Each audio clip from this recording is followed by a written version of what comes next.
Hey guys, Travis Gillespie here. Today we're talking about transformations, and there's three types we can talk about: a translation, a rotation, or a reflection. And before we move forward and start solving problems, let's pull up a new screen and talk about those three concepts. You may remember them probably from elementary school. You've talked about them some, where translation is when you have an object that moves location, but it doesn't rotate or anything. It's just changing its location. And the thing you may have called this type of movement in elementary is a slide. So I'm just going to make that note that whatever you're doing with the object, it's sliding and it's moving in a straight line basically. It's a movement along a straight line. So from one location, it starts here and moves to another. Or it might start here and move to another along a straight line, and it doesn't actually rotate at all. It might actually move from this position. Let's erase that real quick.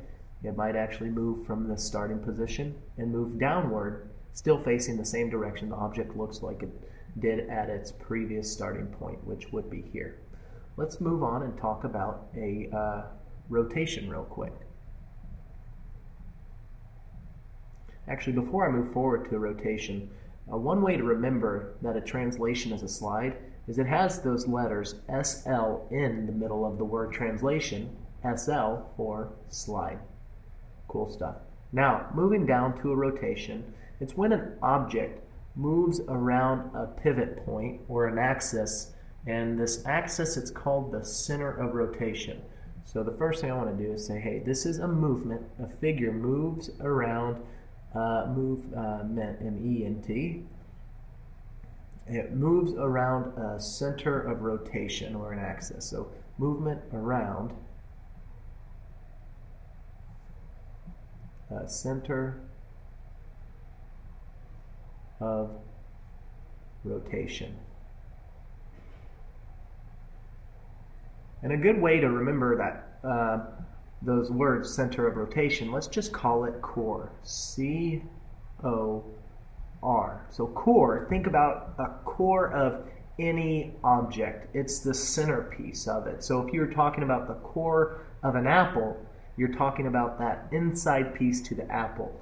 Or the core of a person, the core would be their central trunk, or what helps keep everything together strong, and it's basically the center of that object. So if I were to have an object here, like maybe a triangle or something, and it were to move in a clockwise rotation, well, that center of rotation, I'll pull up a new pin, it could be at this point here. So every point on this triangle would move around this central piece, and we'll look further into that. Let's move over to talking about reflections. And when I say that word reflection, what does it make you think of? Well, most people, and for myself that I talk to, or just myself, what I think of when I think of reflection is looking into the mirror. So a good way to think of a reflection, it's a mirror image of something.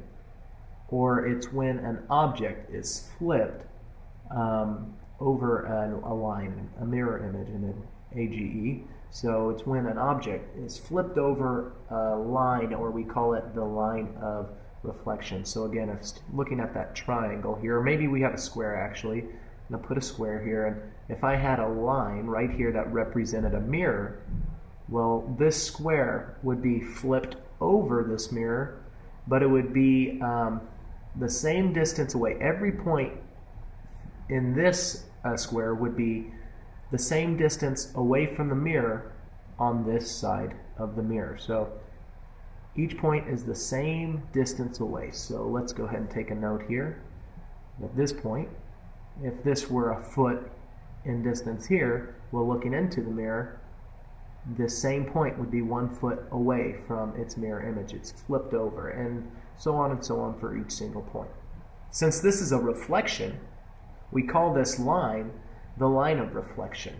Some people might think of it as a reflection line bottom, basically. So all of these are considered transformations. You're basically moving an object, but it's not or a figure. You're moving either an object or a figure, but it's not changing in size or shape. It's always the same figure. And within these transformations, we have some that are known as translations. It's a movement of that figure along a straight line. You could have a rotation, and that's movement of a figure around a point or a pivot point or a core, a center of rotation. Or you could have a reflection. This is a mirror image, or when you're taking a figure and flipping it over, a line of reflection here. So these are the three types of transformations, and let's go ahead and take a look at some problems here. So in this first problem, let's just pretend this is the original object here, and this is our line of, it looks like a line of reflection because I can see that this object below looks like it's a flipped image of the other, or a mirror image of the other. I would definitely call this first problem a reflection, REF.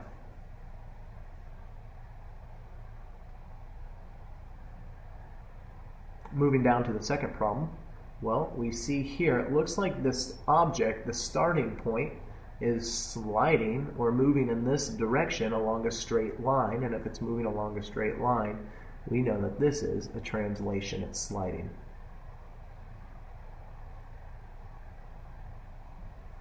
And finally, our third problem, we see in this shape, it's turning around a central point, and this central point is our core, our center of rotation, so this has got to be a rotation here. Cool stuff, guys.